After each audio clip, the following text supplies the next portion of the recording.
Olá pessoal, Alisson Muotri aqui. Estou fazendo um vídeo aí para esclarecer um pouco sobre essa última postagem. A primeira coisa é que esse é um trabalho científico que foi feito pelo Instituto Salk de Pesquisas. Não é um trabalho diretamente do meu laboratório, que eu esteja envolvido, né? A outra coisa é que eu, como cientista, eu posto para vocês quase que em real time. Quando a ciência acontece, eu já estou postando para vocês. Então, esse é um tipo de postagem que vai levar aí semanas, até meses para sair na mídia, né? E aí no Brasil, então, né, se alguém até decidir escrever sobre isso, vai levar um certo tempo, né? Então essa é a vantagem de você estar acompanhando um cientista diretamente. Eu estou te passando a informação científica assim que ela sai. Às vezes eu estou, né, tô aqui num congresso, vou te passar alguma coisa aí bem quente. Então vocês são privilegiados, de certa forma, de estar acompanhando essa página, de estar sabendo o que está acontecendo no mundo científico. Bom, o que fala dessa pesquisa? Eu vi nos comentários que algumas pessoas falam: será que isso não lembra aí a teoria da mãe geladeira? Não lembra a teoria da mãe geladeira, não tem absolutamente nada a ver com a teoria da mãe geladeira. Para quem não sabe qual é a teoria da mãe geladeira, dá uma fuçada lá para ver como é que isso se originou, lá no começo dos anos 70, e que já foi desbancado pela ciência, né? Então não existe, isso não é uma coisa que faz parte do autismo, né? Se você ainda acha que existe alguma coisa relacionada à culpa da mãe, à falta de afeto com o autismo, você está 50 anos atrasado, porque isso já foi desbancado pela ciência. É tão absurdo quanto falar que vacina causa autismo, né? Então são coisas que a ciência já desmistificou e já está olhando para frente. A ciência não olha para trás. O que já provou que não é correto, a gente deixa para trás e olha para frente, né? Buscando novas informações. Então o trabalho fala do que, afinal? Bom, fala de um fenômeno chamado de retrotransposição neural, uma coisa um pouco complicada, mas é a presença de o que a gente chama de genes saltadores, são genes que na verdade saltam de uma região para outra dentro do genoma neural, né? Esse fenômeno foi descrito pela primeira vez por mim em 2005. Em 2010 eu acabei mostrando que esse fenômeno tinha uma relação com o autismo, né? De novo, uma relação, a gente não sabe o que esses genes saltadores estão fazendo. O que esse grupo fez? Esse grupo estava procurando se existiam influências ambientais que alterassem a frequência desses genes saltadores nos cérebros. E eles estavam olhando para camundongos, né, que é o modelo mais tradicional aí de ciências biomédicas, e testaram estresse materno, testaram uma série de variáveis e viram que nunca tinha um fator ambiental muito característico, né? Até que um dos pesquisadores teve um grande insight. Ele observou, na verdade, que toda vez que a gente tinha um aumento dessa frequência desses genes saltadores, era quando você tinha uma mãe que era um pouco mais ausente, né? Ora, as mães camundongas são iguais às mães humanas, né? Você tem uma variação normal, tem desde aquela que tem um super cuidado até aquela outra, né, às vezes, né, de primeira viagem, que não sabe direito como lidar com a coisa, e tem aquelas que, né, que não estão nem aí pro filho, né? Então essa variação existe no reino animal, também existe nos humanos.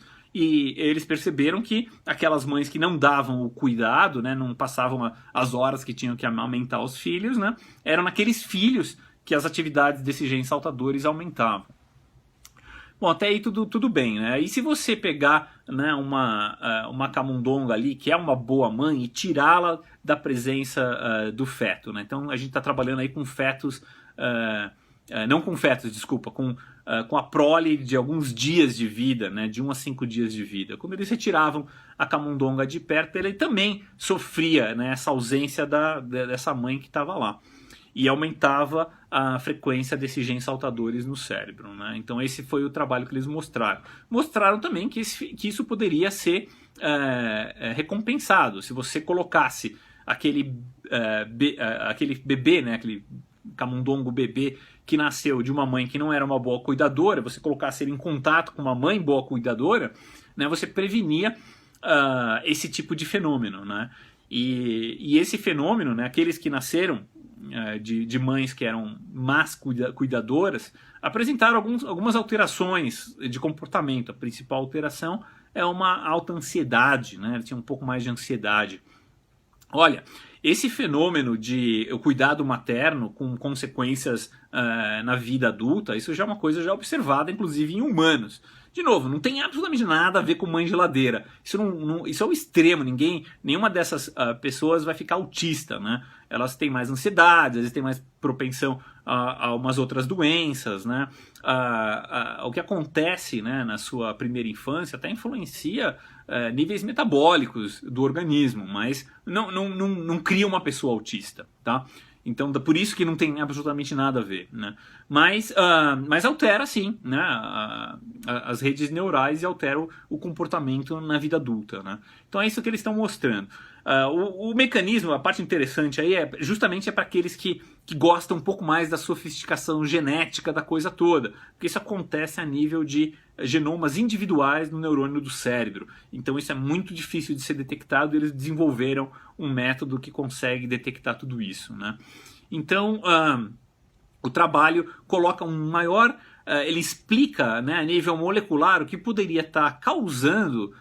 qual seria esse mecanismo, né, que poderia estar causando aí essas alterações de comportamento na vida adulta, né, causada por uma alteração do cuidado materno. Essa é a implicação. Repare que não tem causa e efeito, né? Tudo é uma correlação. A gente não sabe se o aumento desses genes saltadores no cérebro é responsável por essa alta ansiedade, né? E a gente não sabe como também, né, essa falta de atenção materna altera, né, ou faz com que esses genes saltadores fiquem mais ativos. Tudo é uma correlação. Existe uma série de outros fatores que não foram explorados, né? Então, do ponto de vista científico, é o começo da explicação de um mecanismo molecular para se entender o que acontece na primeira infância, né? E como isso afeta o seu comportamento. Então essa é a mensagem que eu tenho para vocês, né? Então não tem realmente com que se preocupar. A implicação para isso, para o autismo ou qualquer outra doença neurológica ainda está no nível de correlação, né? E se tiver alguma contribuição, vai ser uma contribuição muito pequena. De novo, as bases do autismo têm uma base forte genética, é isso que a gente deve estar preocupado, é isso que os cientistas e a maior parte da ciência tem focado, de tentar entender qual que é a contribuição genética do autismo, né? Quando a gente está falando de transposição neural, esse tipo de coisa, já é uma base epigenética que acontece na primeira infância. Pode contribuir, pode não contribuir. Assim como pode contribuir para você ser uma pessoa mais independente, uma pessoa menos ansiosa, que seja mais social ou menos social. De novo, tudo isso já foi feito em camundongo, tudo isso já foi estudado em humano também, inclusive em macaco. Tem um trabalho famoso, né, feito com macacos que ficam enjaulados, mas tem o acesso ainda da mãe, e mesmo aquele abraço pela jaula, né, consegue compensar a falta de um abraço real, ou de estar amamentando aquele filho, né? Então, essa é uma área interessantíssima, muito boa na psicologia, mas na parte molecular estava faltando, né, um mecanismo que explicasse isso tudo. Então, esse trabalho é o começo dessa explicação molecular, e é muito interessante. Uma outra dica para vocês é que toda vez que tiver algum trabalho confuso ou um pouco mais com uma linguagem um pouco mais científica, sofisticada, avisem a Tismo, né? A Tismo, ela faz esse trabalho pro bono, né? Ela ouve os pais, ela procura entender se tem alguma reportagem, algum trabalho que seja importante, e ela traduz para vocês. Ela faz isso de graça, né? E por quê? Porque é feita de pais para pais. A Tismo tem um compromisso social muito importante, né? E aproveitem essa companhia. É uma companhia que tá aí no Brasil, tá? Fala português, né? Você liga lá, é uma pessoa em português que vai te atender e vai te explicar tudo isso, né? Então, uma grande vantagem aí que os pais autistas do Brasil têm em relação ao resto do mundo, né?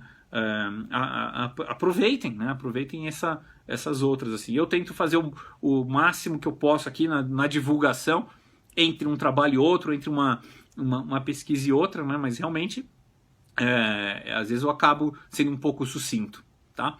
Então, espero ter clarificado aí. Se tiver alguma dúvida, né, por favor, entre em contato comigo aí. Eu sempre tento responder todo mundo. Um grande abraço, até logo.